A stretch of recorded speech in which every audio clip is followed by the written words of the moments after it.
Assalomu alaykum. Menga dizayner sifatida, prorab sifatida juda ham ko'p beriladigan savollar bor. Bu savollar Mansur, qanaqa kvartira olganim yaxshi, qanaqa planirovka ideal hisoblanadi yoki kvartira olib olingandan keyin bu planirovkadagi muammolarni, kvartiradagi muammolarni qanaqa qilib hal qilsam bo'ladi degan savollar juda ham ko'p beriladi.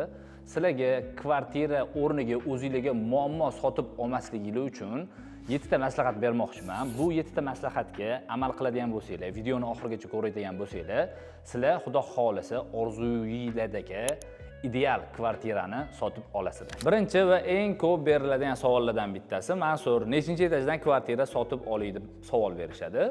Yashash uchun bo'ladigan bo'lsa, 3 va 6 etaj oralig'idagi kvartiralarni sotib olishni maslahat beraman. Sababi, bu etajdagi kvartiralarda havo aylanishi yaxshi bo'ladi. Chang to'zon bo'lmaydi va siz liftga bog'lanib qolmaysiz. Bemalol lift ishlamayotgan taqdirda ham birinchi etajga bemalol tushib chiqish imkoniyatingiz bo'ladi va siz bu kvartirani yashash uchun olgan bo'lganingizdan keyin keyinchalik sotayotgan taqdiringizda ham qiynalib qolmaysiz, muammo bo'lmaydi xudo xolasa. Birinchi va ikkinchi etajga keladigan bo'lsa, bu tijorat uchun, ofis yoki qanaqadir biznes uchun sotib olinadigan bo'lsa, birinchi va ikkinchi etajdan olishinglarni maslahat beraman. Va yana bitta jihati bor, nega eng tepadagi kvartirani olishni maslahat bermaysan deyishingiz mumkin. Buni sababi, eng tepadagi kvartiralarda issiq va sovuqga bog'liq qanaqadir muammolar bo'lishi mumkin yoki tom bilan qanaqadir muammolar bo'lishi mumkin. Agar tom yaxshi izolyatsiya bo'lmaydigan bo'lsa, kelajakda siz katta muammolar kutib turibdi. Shuni hisobga olgan holda qisqacha qilib aytaman. Tijorat va biznes uchun birinchi va ikkinchi etaj, yashash uchun 3 va 6 etaj oralig'idagi binolar. Eng tepa etajdagi qavatlarni maslahat bermayman. Ikkinchi, siz juda ham e'tibor berishingiz kerak bo'lgan jihat bu kvartiralarni derazalari. Har bitta xona uchun kamida bittadan deraza bo'lishi talab qilinadi. Bu juda ham zarur. Sababi, tashqi yorug'lik, quyosh insonni ham ruhan, ham jismonan salomatligiga juda ham kerak hisoblanadi. Agar yorug'lik yoki deraza bo'lmagan xonada o'tiradigan bo'lsangiz, etga ham yorug'lik tushmaydi, ham havo aylanishi yaxshi bo'lmaydi va insonni salomatligiga jiddiy zarar yetishi mumkin. Sizlarga misol tariqasida aytaman. Kvartira sotib olyapsiz va kvartira uzun ko'rinishda va eng oxirgi tomonida derazalar bor. Misol uchun 2 ta deraza bor. Kvartirangiz 3 xonali va sizda 2 ta deraza bor. Bu kvartirani sotib olishni maslahat bermagan bo'lardim. Uchinchi maslahat bu kolonnalar yoki nesushi devorlar. Ya'ni buzish mumkin bo'lmagan yuk ko'taruvchi devorlar qancha kam bo'ladigan bo'lsa, shuncha yaxshi bo'ladi. Sababi siz o'zingiz xohlagan planirovkani chiqarib olishingizga qulaylik yaratiladi.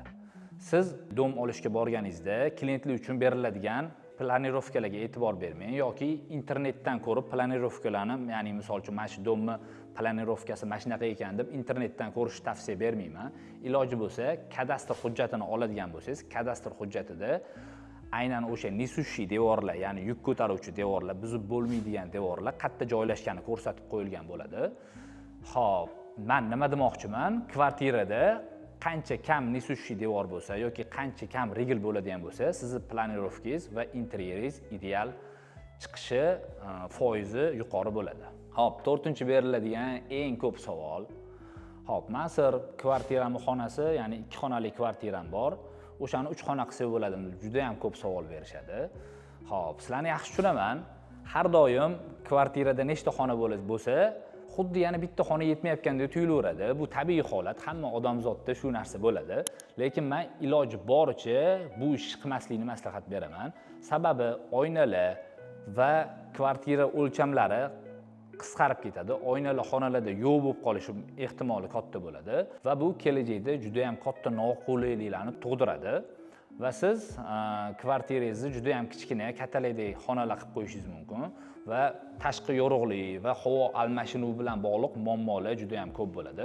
Juda ham kam holatlarda men tavsiya qilaman, kvartirani, ya'ni kvadrat metri juda ham katta bo'ladigan bo'lsa, har bitta xona uchun katta kvadrat metrlar ajratiladigan bo'ladigan bo'lsa va oynalari ko'p bo'lsa, ana o'shandagina yana bitta xona qo'shishingiz mumkin bo'ladi, lekin bu juda ham kam holatlarda. 5-maslahat, siz o'zingiz uchun kvartira o'rniga koridor sotib olmang. Nima bunaqa deyapman? Misol uchun, siz kvartira sotib olish uchun borganingizda, hop, sotuvchilar tomonidan sizga har xil planirovkalar beriladi. O'shalarning ichidan eng koridori kam joyi egallaydigan planirovkani tanlab olishni maslahat beraman. Sababi uzun va katta kvadrat metrni egallaydigan koridorlarni ham siz o'sha uyni hisobida sotib olasiz, ya'ni kvadrat metrini. Lekin siz uzun koridorlardan hech qanaqa maqsadda, uzun va ingichka koridorlardan hech qanaqa maqsadda foydalana olmaysiz.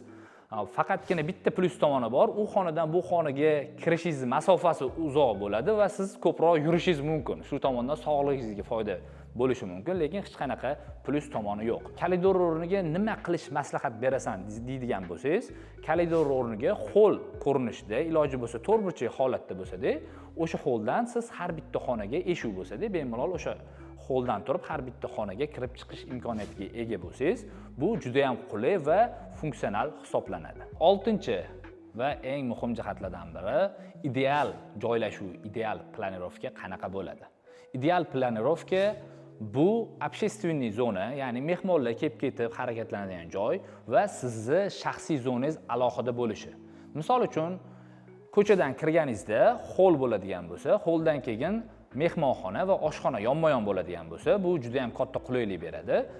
Va spalni, o'zingiz shaxsiy zonangiz yoki bolalar yotoqxonasi alohida boshqa chastda bo'ladigan bo'lsa, mehmonlar kelgan paytida mehmonlar, ya'ni mehmonxonada bemalol harakatlanishadi, oshxonada harakatlanishadi va общий sanuzil ham bo'ladigan bo'lsa, shu общий sanuzilga bemalol kirib chiqishaveradi va sizni shaxsiy zonalaringizga o'tishmaydi. Ya'ni spalningiz yoki detskiy xonalar tomonga o'tishmaydi va sizni tinchligingiz buzilmaydi.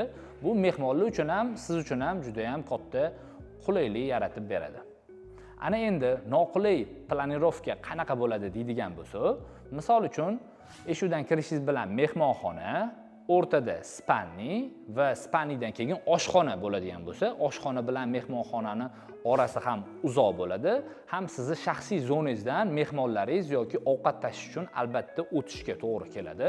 Bu juda ham noqulay hisoblanadi. 7-chi e'tibor beradigan va juda ham jiddiy dilni xira qiladigan mavzulardan bittasi bu qurilish uchun xarajatlar. Menga juda ham ko'pchilik savol beradi. Mansur, meni 2 xona kvartiram bor yoki 4 xona kvartiram bor, qancha pul bilan kira olayman? Ba'zilar kvartira sotib oldim, bo'ldi, mazza qilib qilib yashab bersam bo'ldi deb o'ylaydi, lekin unaqa emas. Xo'p, qurilish xarajatlarini taxminiy hisobda men sizlarga aytmoqchiman, ya'ni shu tajribamdan kelib chiqqan holatda siz kvartirani nech pulga sotib olgan bo'lsangiz, o'sha pulni taxminan yarmini o'rtacha hisobda qurilish uchun ajratib qo'yishingiz kerak bo'ladi. Voy, bu namuncha ko'p, men sizlar o'zi 5-6 million so'm oylik olaman-u deydigan bo'lsanglar, iloji bo'lsa tayyor, ya'ni qurilgan kvartirani sotib olishni maslahat beraman. Bu sizlarga interyer dizayn qilib, ustalarni ketdan yugurib yoki prorabga pul to'laganinglardan ko'ra ancha arzonga tushadi. Lekin misol uchun o'rtacha remont bo'ladi. Siz orzu qilgandek uy bo'lmasligi bu aniq, lekin budjetni, ya'ni pul tomondan ancha yutuqqa erishasiz. Dizaynerskiy remont qilib, konkretniy, как положено, chiroyli va ideal orzudagi kvartira qilaman degan bo'lsangiz, kvadrat metr hisobiga $400 eng kamida.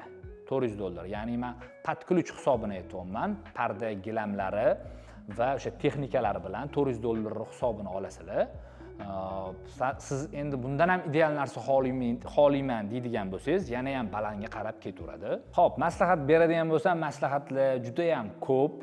Xo'p, buni o'zi bitta videoga sig'dirib olishni o'zi emas, hamma maslahatlarni eng zo'r maslahatim sizlarga uy olishdan oldin o'sha mutaxassis bilan ko'rishib, mutaxassis bilan maslahatlashib uy sotib olsangiz, har tomonlama, ya'ni o'sha planirovkalarni ham ko'rib, boshqa qilib, har tomonlama sizlarga, ya'ni plyus bo'ladi. Chumchuq so'ysa ham qassob so'ysin deydi-ku. Xuddi o'sha narsaga amal qilib, albatta mutaxassis bilan maslahatlashib, kvartira xarid qilishni maslahat beraman. Xo'p, videoyimiz, ya'ni sizlarga foydali bo'lgan bo'lsa, albatta like va obuna bo'lishni unutmanglar. Keyingi ko'rsatuvlarda bundan ham foydali va bundan ham manfaatli bo'ladigan videolarni chiqarishga harakat qilamiz. Xayr, ko'rishguncha.